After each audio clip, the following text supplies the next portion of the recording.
But first at 4, the Washington Bridge breakdown crisis continues with no clear end in sight. Thanks for joining us. I'm Kim Kalunian. And I'm Kayla Fish. From traffic to business impacts to just flat out frustration. This week, the city of East Providence and the Rhode Island DOT started deploying vehicles and staff to a few streets, hoping to alleviate traffic and avoid gridlocks in some neighborhoods. Our Sheena Losciuto is live for us at this hour. And Sheena, we know you're in front of one of those roadblocks right now. What's happening out there?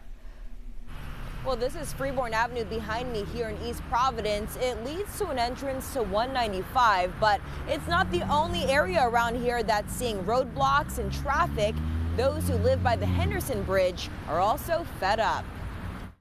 This is nothing. This is nothing. This is quiet right now. For the last 70 years he's lived here, it used to be peaceful. It probably would have been easy to do an interview in the street. The heavy one's coming. But those days are over. You saw the sign at the top of the street. It all changed on December 11th. This is an on-ramp now for the roundabout. Robert DeSilva lives around the corner from the Henderson Bridge. Drivers often in traffic get a good view of his house when they use Wilmarth Avenue as a cut-through. They had a sign up there. I'm like, excellent. So I talked to a neighbor down the road.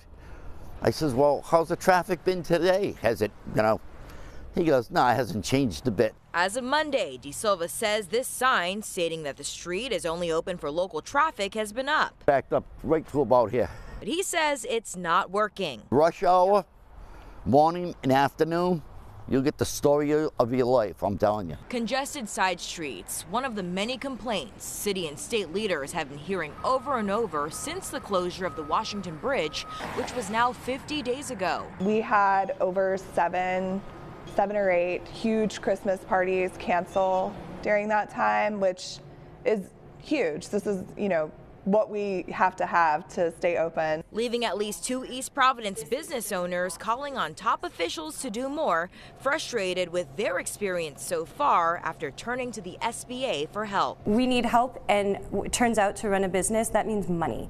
And the money is there, and it's not in SBA loans.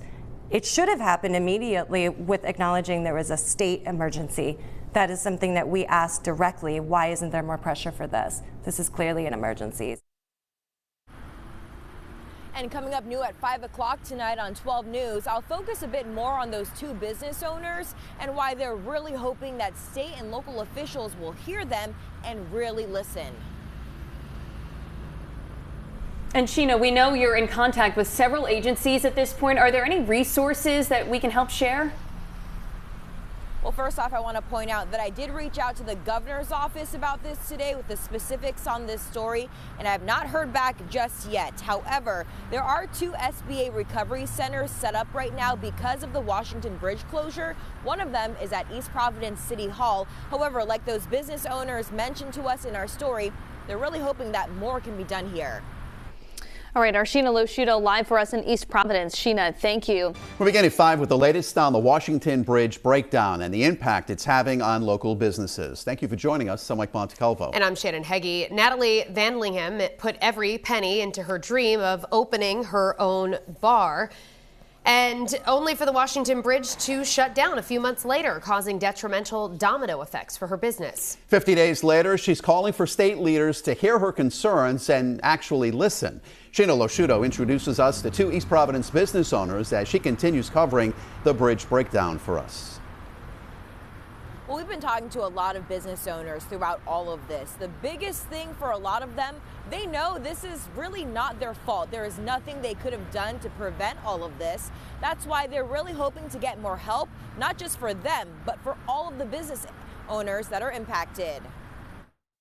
Right on Waterman Avenue, the days following the Washington Bridge closure were a nightmare for her. You couldn't access our building through any of the side streets because they were all blocked off. Before the bypass lanes were set up, there was gridlock traffic outside of Myrtle, a bar in East Providence. The local business only opened in September. We had over seven or eight huge Christmas parties cancel during that time, which is huge. This is, what we have to stay open. One of the co-owners, Natalie Van Landingham, says she went to the Small Business Association for help and was only offered an SBA loan not even half of what they lost last month. Meanwhile, customers continue telling her the bridge breakdown plays a huge role in whether or not people come in. This has been our dream for a long time, to have this place. She wants real help, not loans. And that message is echoed by her friend and fellow East Providence business owner.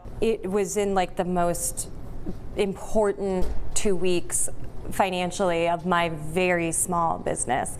Amelia Olson lives in East Providence and owns a boutique in Riverside. She actually closed her shop due to the bridge closure, with plans to open back up next month. Tonight, they're hoping top officials hear their concerns and listen. We cannot operate our businesses functionally, and we're being told repeatedly by local leaders who are very visible and have a lot of authority, this is just not that big of a deal. Yes, it is. And I was in touch with the SBA earlier, but I did not get their side of this story with specifics to this case in time for this newscast. Reporting live in East Providence, I'm Sheena Loshuto, 12 News.